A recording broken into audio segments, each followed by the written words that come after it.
ينضم إلينا مباشرة للمزيد من المتابعة حول هذا الاجتماع من مقر الجامعة العربية أشرف أبو دوح موفد التلفزيون المصري. أشرف، ما هي آخر أخبار الاجتماع والمؤشرات الأولية حول المرشحين؟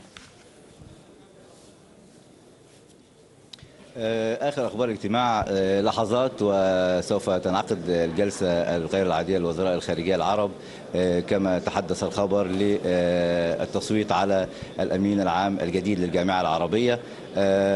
طبعا هناك جلسات تشاورية ثنائية بين وزراء الخارجية هو الذي أخر قليلا عقد الاجتماع.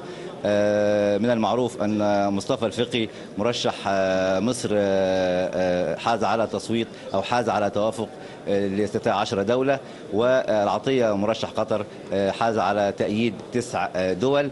التشاورات الثنائية التي تسبق الاجتماع والتي أخرته قليلا تدور في هذا السياق، محاولة لحسم هذا الأمر اليوم، أو هناك أخبار حول تأجيل عملية التصويت 3 أشهر أو حتى انعقاد القمة العربية القادمة.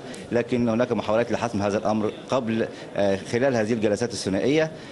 لكن نحن في انتظار اجتماع المجلس الذي سوف يكون مغلقا، ثم تعلن نتيجة هذا الاجتماع سواء بإعلان مرشح جديد للجامعة العربية أو تأجيل التصويت على المرشح. هل توفرت لديك أشرف أي أنباء عن السيناريو المتوقع إذا لم يتم التوافق على الأمين العام خلال هذا الاجتماع؟ كما قلت، السيناريو المتوقع أو السيناريو الجاهز، ليس المتوقع، السيناريو الجاهز إذا لم يتم التوافق اليوم على الأمين العام الجديد.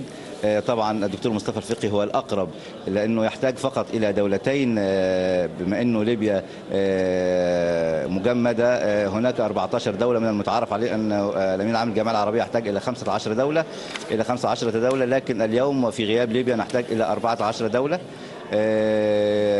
فالدكتور مصطفى الفقي يحتاج إلى دولتين، لكن المحاولات الآن تجرى لحسم الأمر أو تأجيله 3 أشهر أو إلى عقد القمة العربية التي أجلت إلى بداية العام القادم. هذا هو السيناريو المطروح أو السيناريو المتوقع. أشرف أبو